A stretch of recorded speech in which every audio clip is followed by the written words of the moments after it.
สบายดี FC สิพาพี่น้องเลาะ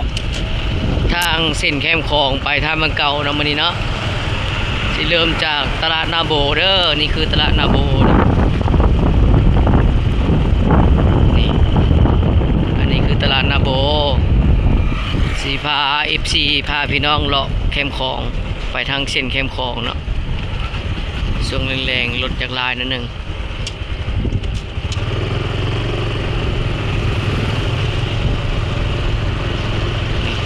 สิพาเราแคมคลองเลยออกจากตลาดนาโบเนาะ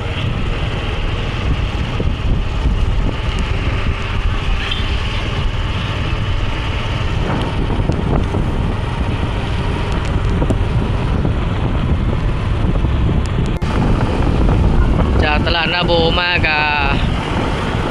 มาฮอดสี่แยกท่าด่านเนาะก็คือสี่แยกเซ็นเตอร์พอยต์สี่แยกโฮงแฮมลิเบเรียนี่กันไปซื้อนี่ก็ไปตำใส่หัวสะคามเลยเนาะ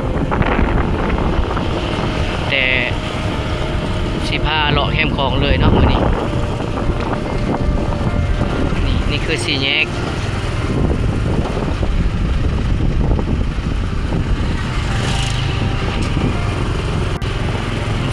เนาะแคมคลองสิพาเลาะแคมคลองเลยอันนี้คือโฮงแฮมลิเวอรี่นี่เส้นแคมคลองอันนี้ก็แคมคลองเนาะเขตเพิ่นกำลังก่อสร้างกันเจือนเนาะนี่แคมคลองเส้นเลาะแคมคลองอันนี้ซีเมนต์เซ็นเตอร์พอยต์เด้อนี่เด้อตอนหน้านี่ก็เป็นวัดกลางเนาะวัดนาโบอันนี้ก็เป็นศาลหลักเมืองหมู่ปั้นพญานาคนี่เพิ่นกำลังก่อสร้างกันเจือนนี่ครับหมู่ปั้นพญานาคเนาะนี่คือศาลหลักเมืองเนาะผู้ใดได้มาทางแคมคลองก็มากราบไหว้ได้เส้นแคมคลองอันนี้ก็คือโฮงแฮม4 ชั้นเนาะก็คือโฮงแฮมแม่ของเนาะทำโฮงแฮม4 ชั้นโฮงแฮมแม่ของนี่เลาะแคมคลองเลยไปเส้นแคมคลองเลยเด้อสิพาไปเส้นท่านเมืองเก่าเพิ่นเฮ็ดขึ้นมาได้หลายแล้วกันเจือนเนาะอันนี้ก็คือน้ำสร้างหรือว่ายังวะนี่บ่อนน้ำสร้างนะกลายไปเมื่อกี้เนี่ยก็คือน้ำพุเนาะบ่อนน้ำสร้างกันละก็คือเขาน้ำพุอันนี้ก็คือต้นหาเพสมัยเพสมัยตัวนี้อยู่นี่เป็นเหตุการณ์เจือนขึ้นมาโอ้ได้ลายแล้วสิสุดนะอันนี้เลาะแคมคลองเลยเด้อพี่น้องเด้อ FC แคมคลองเลยอันนี้ก็คือสิเป็นผามไส้เก่าเนาะบอนห้วยสะคามตอนนี้อยู่ในการปรับปรุงเนาะทางก็ยังเปื้อนอยู่นี่ต่อหน้านี่ก็คือห้วยสะคามเนาะห้วยสะคามนี่ไปนี่ก็ตัดใส่นาโบคือเก่าอันนี้คือห้วยสะคามเนาะบางห้วยสะคามเป็นกำลังพัฒนาโรงแรมจีนนี่ห้านอาหารเวสต้านี่สิพาเลาะแคมคลองเลยมื้อนี้ฮะไปอันนี้เพิ่นกำลังสร้างโรงแรมใหม่ไปเลาะแคมคลองเลยไปนี่ก็สิแม่นเดินสตาร์ทเนาะเดินกีฬาแขวงห้องหมอแขวงขมวนเลาะแคมคลองเลยอันนี้ก็คือซีเมนต์ผามไส้เนาะสนามแขวงขมวนก็คือซีเมนต์อยู่นี่เป็นผามไส้นี่เลาะแคมคลองเลยนี่ไปทางเมืองเก่าเนาะเส้นเลาะแคมคลองเลย พาพี่น้องเลาะเส้นเข้มคลองว่ามันสิดีสำหรับทางไปทางเมืองเก่านี่เนาะอันนี้ก็คือซีเมนต์บอนคุกเก่าเนาะนี่คุกเก่ามันกำลังก่อสร้างข้ามไปบ้านนั่นกับซีเมนต์เดินสตาร์ทเนาะเดินกีฬาแขวงนี่รถไฟทางแล้วทางเลาะแคมคลองก็สิประมาณนี้เนาะพี่น้องเนาะสิพาไปทางเมืองเก่าเด้อเส้นแคมคลองก็สิมีร้านอาหารเนาะเลาะตามแคมคลองบ้านนี้ชื่อว่าบ้านเกาเลี้ยวชื่อว่าบ้านจอมแจ้งเนาะเส้นแคมคลองโอ้ร้านอาหารสุดทางเลยเนาะร้านอาหารมีตูบเป็นตูบเส้นแคมคลองนี่มีแต่ห้านค้าเนาะพี่น้องเส้นแคมคลองมีแต่ห้านค้าห้านขายอันนี้เป็นเส้นแคมคลองเด้อนี่เด้อไปทานเมืองเก่าเนาะ15กิโลจักรเลาะมันนี่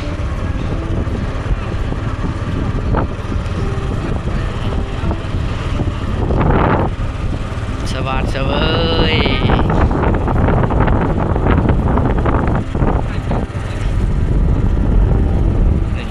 เส้นเข้มคงต่อหน้านี่คือซีเมนต์ไก่สิงห์ห้านอาหารต้นเดือเนาะนี่ห้านนางมณีจันทร์น่ะนี่มีบรรพักแคมคองนี่ห้านอาหารต้นเดือนี่ต้นเดือนี่กลางคืนมาแล้วโว้หลายนี่อาหารต้นเดือระเบียงของต้นเดือนี่อาหารต้นเดือ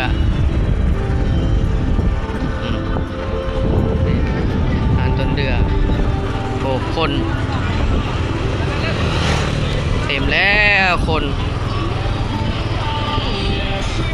อยากไว้นะหนึ่งน้ำเนาะขี่รถถ่ายเลยเลาะแคมคลองเด้อไปทางเมืองเก่าอันนี้คือซีเมนต์วัดจอมแจ้งวัดจอมแจ้งครัวมีโมเมนต์ครัววัดจอมแจ้งแค่น้ำคลองเลยพี่น้องไปเส้นแคมคลองเด้อโอ้ทางดีพี่น้องทางดี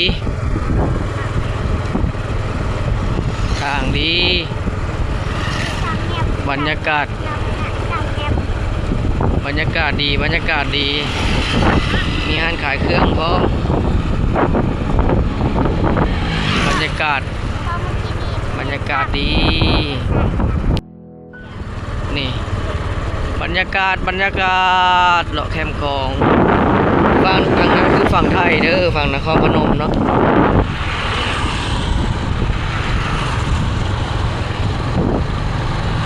กำลังสิฮอดเทศกาล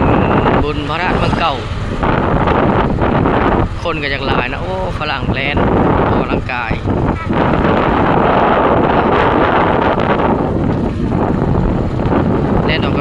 ครับนี่ทางทางเมืองเก่า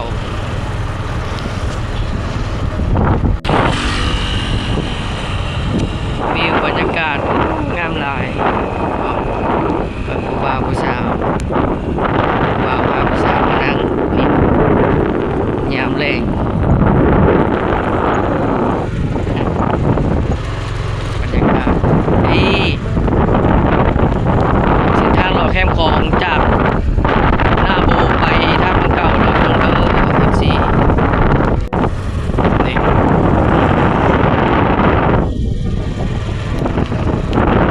ประมาณ5-6 กิโลเอาทางเมืองเก่าเนาะพี่น้องเนาะ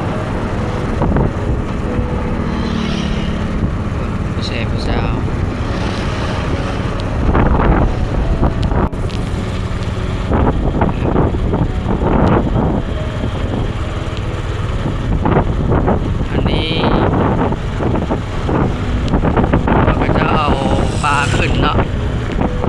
สร้างป่า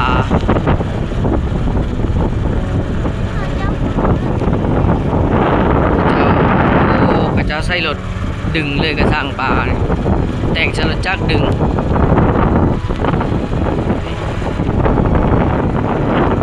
เจ้าบอกพระเจ้าเอาปลาขึ้นปลานิ่นขึ้นมาขายปลานิ่นอยู่โคกปลานิ่นแล้วมีกระสร้างป่าพระเจ้าอยู่นี่สร้างปลานิ่นใส่รถจักรวินแต่งรถจักรวินเลยบรรยากาศนี่ขาดลายนะพี่น้องเนาะแบบชิวๆเลยอันนี้เล็ดเลาะเข้มของเนาะต้นนากาแม่นเส้นทางต้นนากาแม่นมี2เส้นเนาะเส้นทางเส้นนั่นละผ่าใจกลางบ้านเกาเลี้ยวมาเลยทางเส้นนั้นสิมาประจบกันอยู่นี่เนาะระหว่างทางนี่มันกำลังก่อสร้างนี่อันนี้เส้นทางมาประจวบกันอยู่นี่รอแคมป์ของเลยรอแคมป์ของเลยFCเพิ่นเฮ็ดคักแล้วทางนี่สะดวกสบายแล้วพี่น้องมาธาตุเมืองเก่านี่สบายแล้วนี่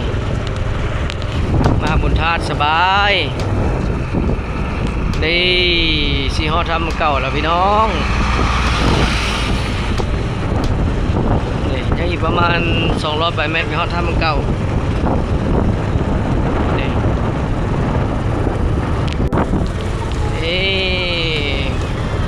ฮอดธาตุเมืองเก่าแล้วธาตุเมืองเก่านี่บรรยากาศธาตุเมืองเก่า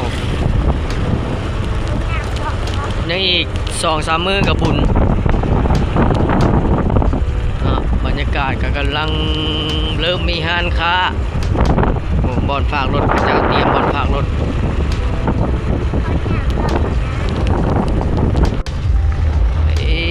ห้านค้าโอ้เต็มแล้วนี่บรรยากาศคือคืนได้งานทานเมืองเก่าปีนี้ประเภทอาหารการกินอันนี้ก็จะเป็นทานเมืองเก่าเนาะ